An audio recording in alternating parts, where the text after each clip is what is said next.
आदरणीय बीजू पटनायक जी ने जो भूमिका निभाई, जिस तरह उन्होंने प्रधानमंत्री सुल्तान शहरीर और उपराष्ट्रपति मोहम्मद हट्टा को सुरक्षित भारत पहुंचाया, वो घटना दोनों ही देशों को और करीब ले आई। जब भारत के 140 करोड़ नागरिक, इंडोनेशिया के 29 करोड़ नागरिक साझा प्रयासों से मिलकर आगे बढ़ेंगे तो दुनिया एक नया इतिहास रचते हुए देखेगी। भारत ने अपना पहला गणतंत्र दिवस मनाया था। उस समारोह के मुख्य अतिथि भी राष्ट्रपति सुकर्णो ही थे। हमारे ये लोकतांत्रिक मूल्य और साझा आकांक्षाएं भारत इंडोनेशिया संबंधों को नई ऊंचाइयां तक ले जाएंगे। माननीय राष्ट्रपति जी, Yang Mulia Presiden Republik Indonesia, माननीय राष्ट्रपति जी, Yang Mulia उपराष्ट्रपति जी, माननीय स्पीकर्स, पार्लियामेंट के सम्मानित सदस्य, एक्सेलेंसीज, इंडोनेशिया के मेरे प्रिय भाइयों और बहनों, आप सबको नमस्कार। सलामत सियाम।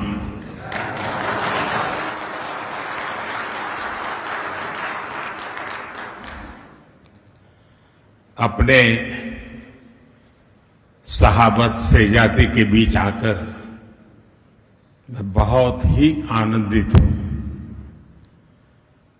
आपके बीच आना मेरे लिए बहुत सौभाग्य का विषय है। मैं 140 करोड़ भारतवासियों के प्रतिनिधि के रूप में,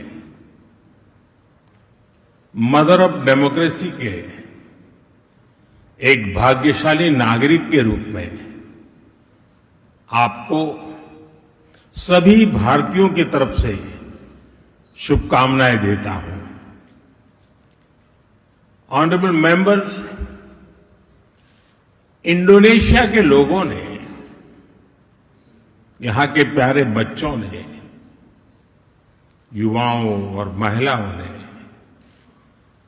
आज के दिन को मेरे जीवन के सबसे यादगार दिनों में से एक दिन बना दिया है। आज की सुबह जिस तरह इंडोनेशिया के लोगों ने मुझे अपना प्रेम दिखाया है, जिस तरह स्वागत किया है, वो मैं कभी भूल नहीं सकता। आज सुबह प्रेसिडेंट प्रबोवो ने कॉपीराइट की बात कही थी।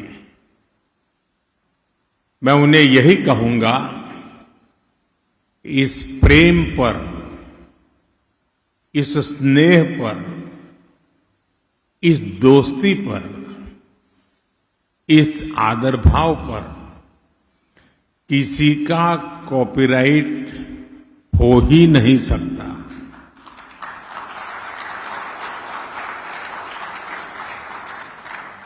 प्रेसिडेंट प्रबोवो से मेरी मित्रता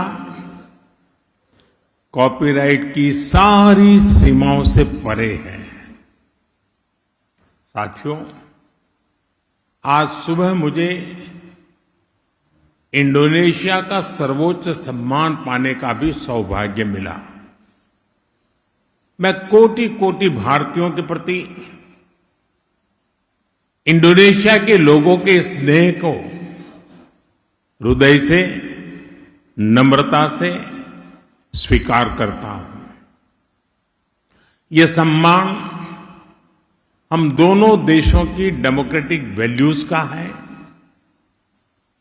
साझी विरासत का है और दोनों देशों के मजबूत होते रिश्तों का है। मैं आप सभी साथियों का, प्रेसिडेंट प्रबोव जी का, इंडोनेशिया की सरकार और यहां की जनता का हृदय से आभार व्यक्त करता हूं। ऑनरेबल मेंबर्स, आज भारत और इंडोनेशिया इतिहास के एक अहम पड़ाव पर एक साथ खड़े हैं। इस सदी का पहला क्वार्टर बीत चुका है और अब आने वाले 25 वर्ष हम दोनों देशों के लिए बहुत महत्वपूर्ण है। आज इंडोनेशिया की इस महान धरती पर मैं आपके समक्ष दोनों देशों के साझा विकास का विश्वास लेकर के आया हूं। मैं ये संकल्प लेकर आया हूं कि भारत और इंडोनेशिया मिलकर पूरी मानवता को एक नई ऊर्जा से भर दे सकते हैं।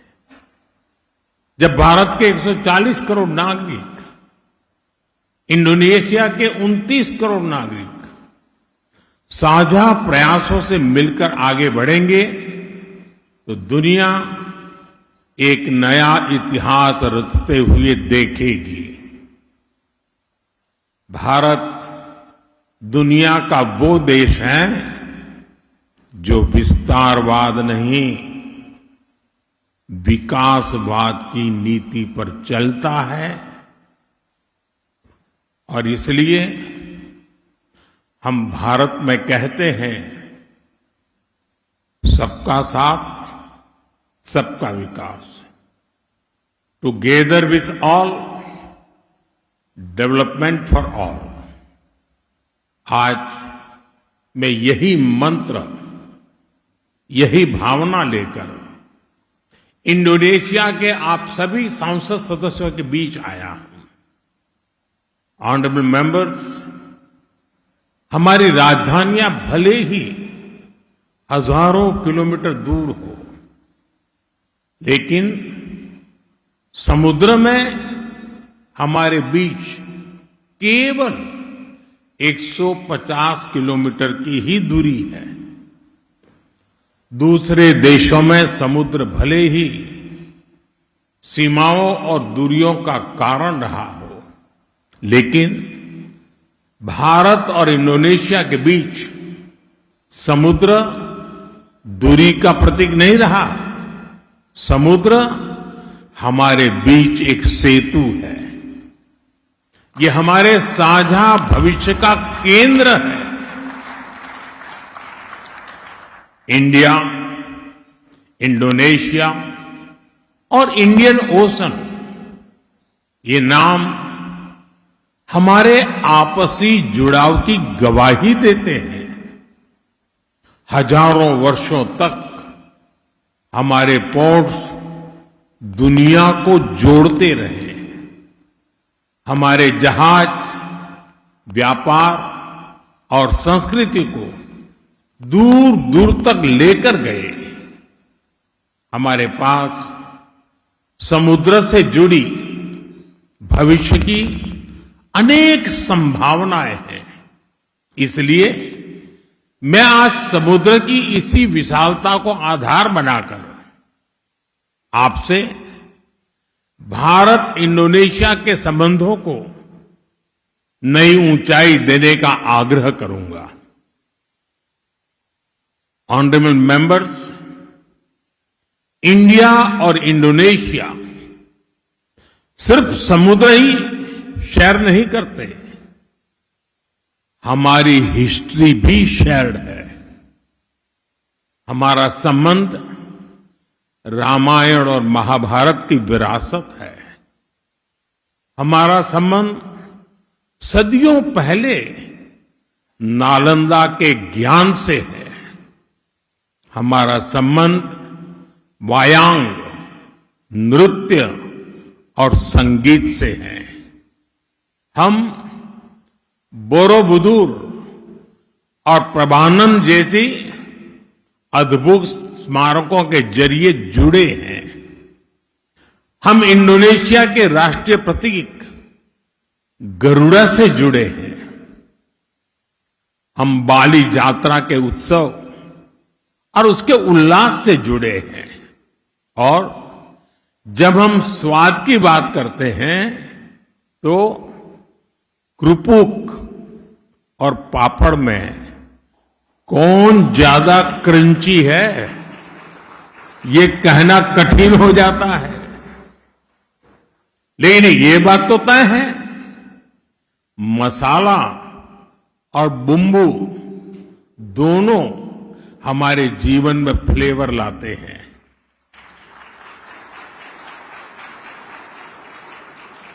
साथियों, भारत के पश्चिमी छोर पर स्थित गुजरात, ये मेरा गृह राज्य है।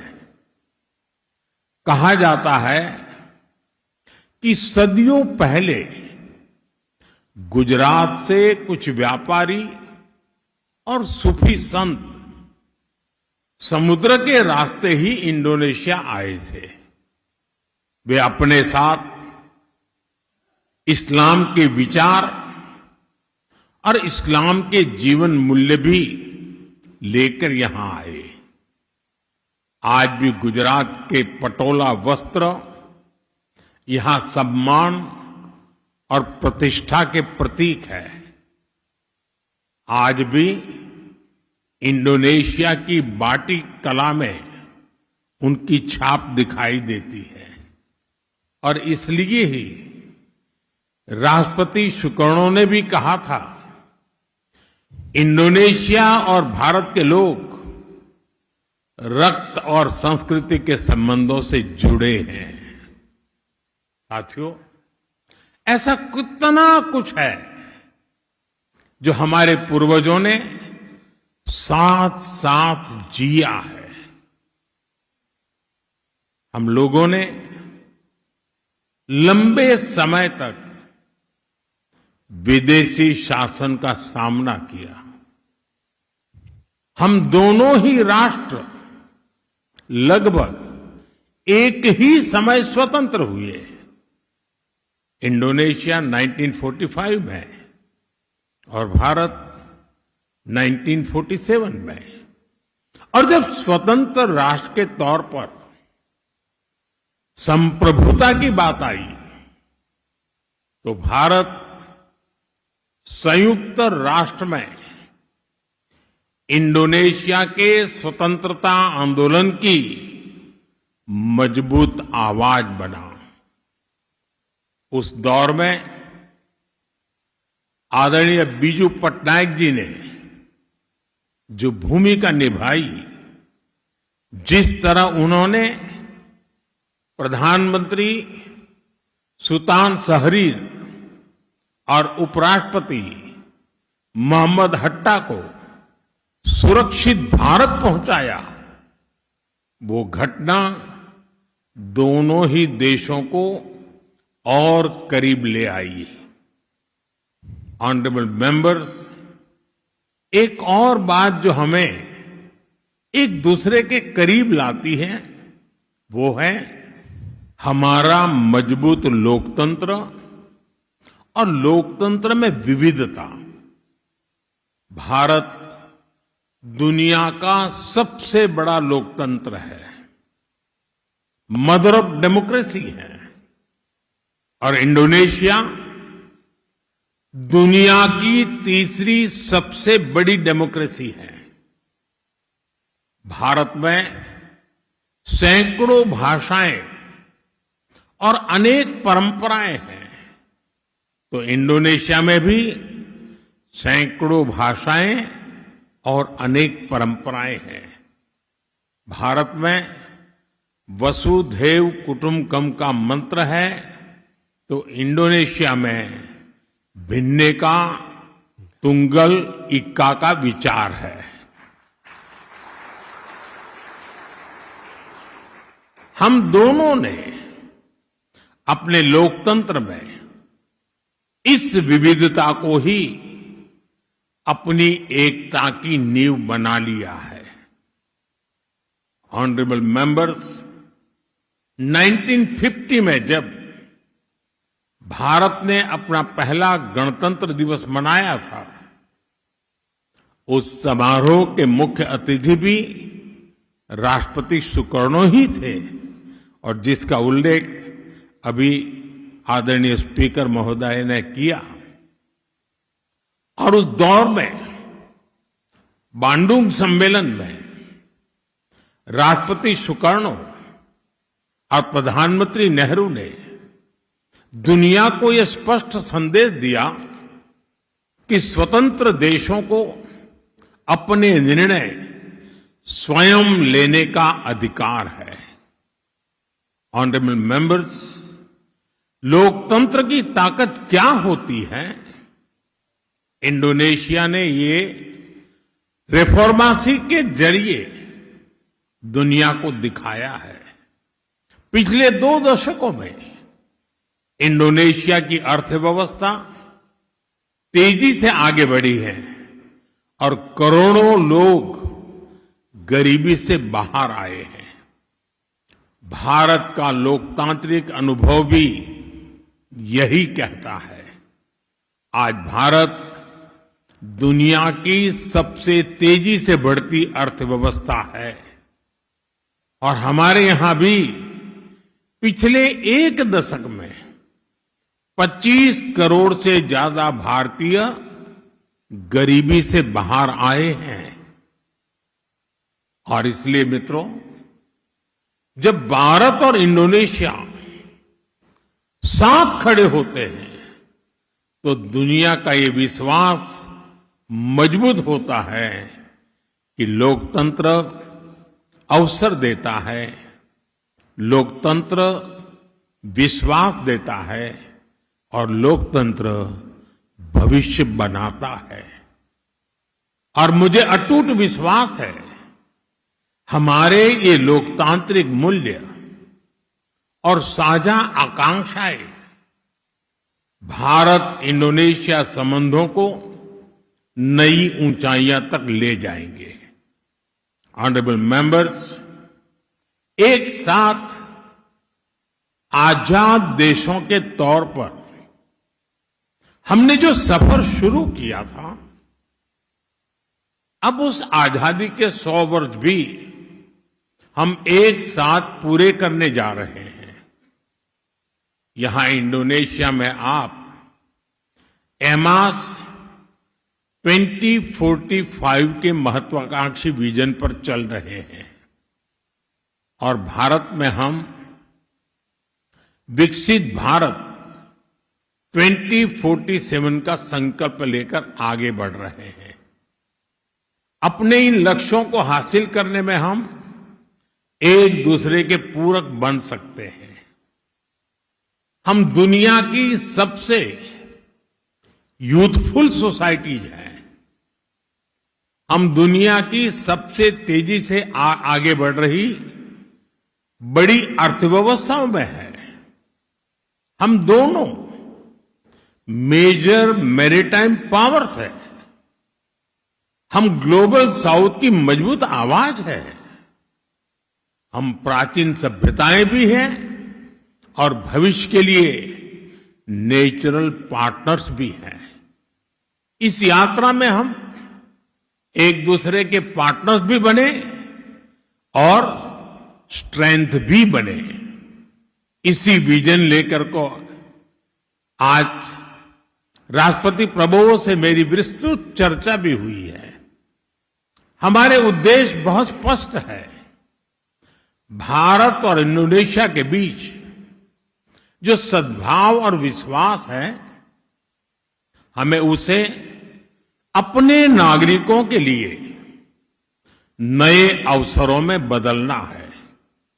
पिछले वर्ष दोनों देशों के बीच द्विपक्षीय व्यापार लगभग $25 अरब तक पहुंचा है। भारत की 100 से अधिक कंपनियां इंडोनेशिया में काम कर रही है।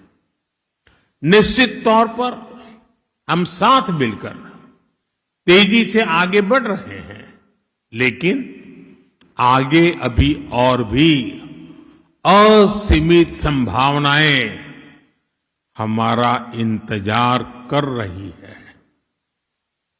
ऑनरेबल मेंबर्स, फ्यूचरिस्टिक सेक्टर्स में भारत और इंडोनेशिया के बीच अनंत आकाश को छूने का सामर्थ्य है। उदाहरण के तौर पर स्पेस टेक्नोलॉजी।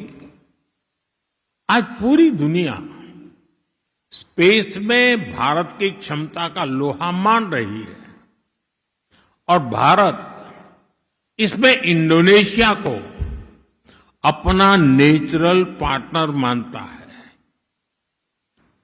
बियाक में सैटेलाइट ट्रैकिंग सुविधाएं लंबे समय से भारत के स्पेस प्रोग्राम को सहयोग देती रही है। भारत ने भी इंडोनेशिया के कई सैटेलाइट लॉन्च किए हैं और कैपेसिटी बिल्डिंग में अपना योगदान दिया है। अब इस सहयोग को और आगे ले जाने का समय है। सैटेलाइट एप्लीकेशंस में हम साथ काम कर सकते हैं।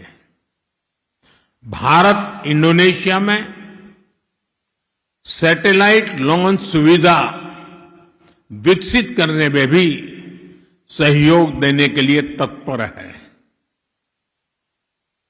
साथियों, हमारी समृद्ध समुद्री विरासत को सहेजने के लिए हम 5000 साल पुराने पोर्ट सिटी लोथल में नेशनल मैरीटाइम हेरिटेज कॉम्प्लेक्स बना रहे हैं। मैं चाहूंगा कि इंडोनेशिया भी इस प्रोजेक्ट के साथ जुड़े। ऑनरेबल मेंबर्स, आतंकवाद जैसे विषयों पर भारत और इंडोनेशिया दोनों की एक राय रही है। पिछले वर्ष पहलगाम में जब जघन्य आतंकवादी हमला हुआ, इंडोनेशिया तब भारत के साथ मजबूती से खड़ा रहा।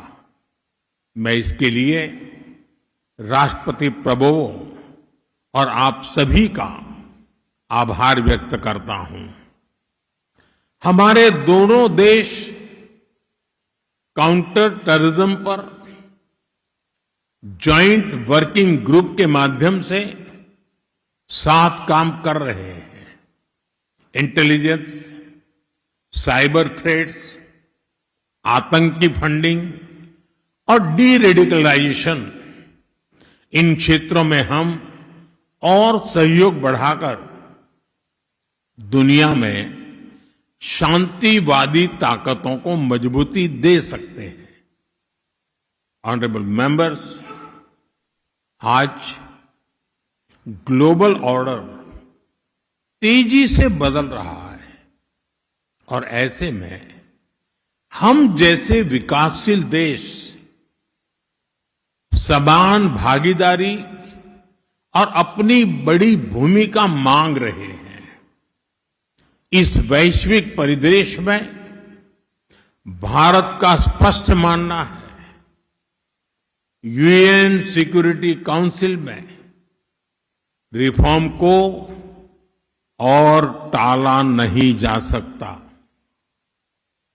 2022 में इंडोनेशिया की G20 अध्यक्षता और 2023 में भारत की G20 अध्यक्षता दोनों ने विकासशील देशों की प्राथमिकताओं को वैश्विक चर्चा के केंद्र में लाने का प्रयास किया। इंडोनेशिया की बेबास एक्टिव की परंपरा और भारत का स्ट्रैटेजिक ऑटोनॉमी के लिए कमिटमेंट वैश्विक विषयों पर हमें साथ खड़े होने के लिए मजबूत आधार देते हैं। भारत फ्री, ओपन और इंक्लूसिव इंडो पैसिफिक का प्रबल समर्थक है। भारत इंडो पैसिफिक में फ्रीडम ऑफ नेविगेशन की बात करता है। इसके लिए हमने आसियान को केंद्र में रखा है। हमारी एक्ट ईस्ट पॉलिसी भी आसियान सेंट्रिक है। भारत और आसियान की कॉम्प्रिहेंसिव स्ट्रेटेजिक पार्टनरशिप लगातार आगे बढ़ रही है। इसलिए बहुत आवश्यक है कि भारत और इंडोनेशिया इस दिशा में निरंतर काम करते रहे। ऑनरेबल मेंबर्स, हमारे सामने एक और बड़ा अवसर है। पिछले वर्ष इंडोनेशिया ब्रिक्स का पूर्ण सदस्य बना है। इस वर्ष भारत ही ब्रिक्स की अध्यक्षता कर रहा है। ब्रिक्स का ये मंच और अधिक व्यवहारिक हो, अधिक संतुलित हो, ग्लोबल साउथ की जरूरतों के प्रति और अधिक संवेदनशील हो। हम इसके लिए साथ मिलकर काम कर सकते हैं। ऑनरेबल मेंबर्स, आज इंडोनेशिया के सभी पार्लियामेंट मेंबर्स के सामने मैं भारत इंडोनेशिया साझेदारी के एक नए युग का आह्वान करता हूं। गंगा और महाकाम की धाराओं की तरह हमारी सभ्यताओं ने सदियों से विचारों, आस्था, व्यापार और संस्कृति को जोड़ा है। आज उसी ऐतिहासिक प्रवाह को भविष्य की नई ऊर्जा देने के लिए मैं आप सभी के समक्ष गंगा महाकाम विजन प्रस्तुत करना चाहता हूं। ये विजन हमारी साझेदारी को केवल वर्तमान की आवश्यकताओं तक सीमित नहीं रखता। यह आने वाली पीढ़ियों के लिए शांति, समृद्धि, सुरक्षा और शेयर्ड प्रोग्रेस का मार्ग प्रशस्त करता है। पहला, सिविलाइजेशनल कनेक्ट। हम अपने सभ्यतागत जुड़ाव को नई पीढ़ियों की चेतना से जोड़ेंगे। रामायण से बोरोबुदुर तक, समुद्री यात्राओं से सांस्कृतिक संवाद तक, हम अपने साझा इतिहास को भविष्य की शक्ति बनाएंगे।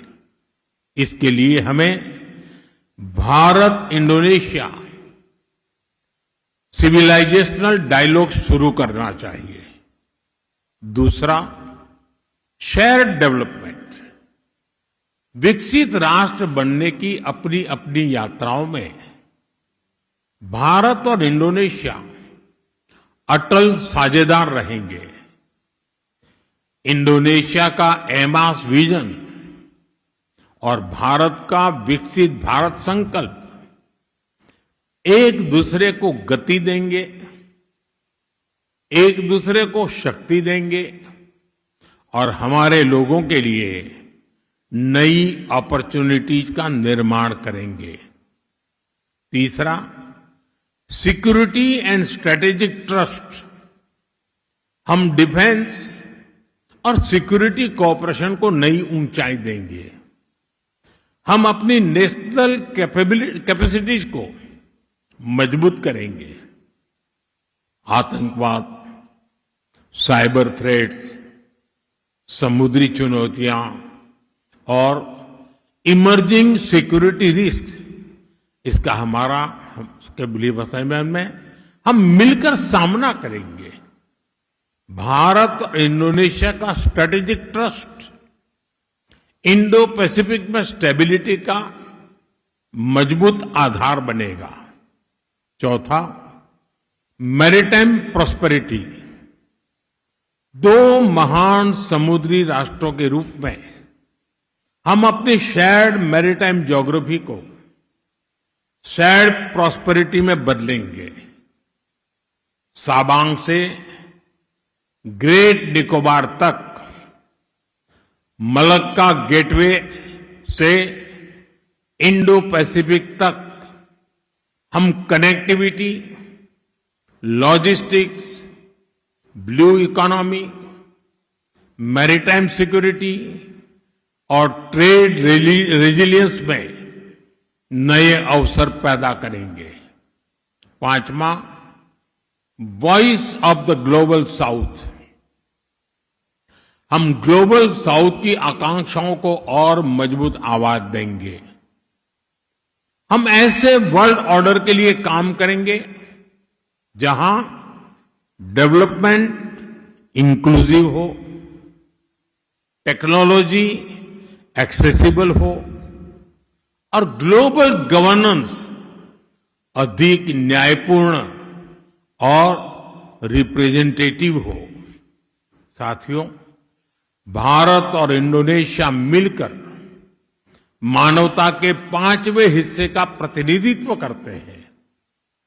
हमारी साझेदारी केवल दो देशों का संबंध नहीं है, यह इंडो पैसिफिक की स्टेबिलिटी, ग्लोबल साउथ की शक्ति और विश्व के शेयर्ड फ्यूचर में विश्वास का संकल्प है।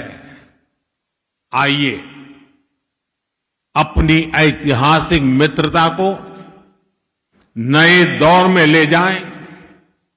आइए गंगा महाकम विजन को मिलकर साकार करें। ऑनरेबल मेंबर्स, भारत में तुलसीदास जी ने लिखा था, जाने बिनु न होई प्रतीत, जाने बिनु न होई प्रतीति, बिनु प्रतीति होई नहीं प्रीति। यानी जब तक लोग एक दूसरे को जानेंगे नहीं, तब तक उनके बीच अपनापन नहीं बढ़ेगा।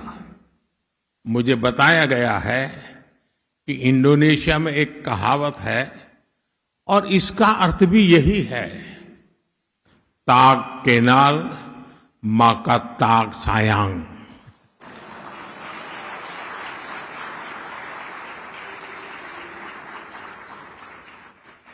इसलिए हमने तय किया है, हम एक दूसरे से मिलने जुलने का सिलसिला और तेज करेंगे। आज शाम मैं और राष्ट्रपति प्रबोवो यहां रह रहे भारतीयों से मिलेंगे। कल राष्ट्रपति प्रबोवो और मैं प्रबानन भी जाएंगे। हम इस वर्ल्ड हेरिटेज साइट के कंजर्वेशन और रेस्टोरेशन प्रोजेक्ट की शुरुआत करेंगे। भारत और इंडोनेशिया उस विरासत को सहेजने के लिए पूरी तरह प्रतिबद्ध है जिसे इतिहास ने हमें सौंपा है। ऑनरेबल मेंबर्स, मैं आज आप सभी सदस्यों को भारत आने के लिए भी विशेष निमंत्रण भी दे रहा हूं। आप जरूर भारत आएं, अपने परिवार और दोस्तों के साथ आएं। भारत के लोगों को आपका स्वागत करते हुए बहुत अच्छा लगेगा।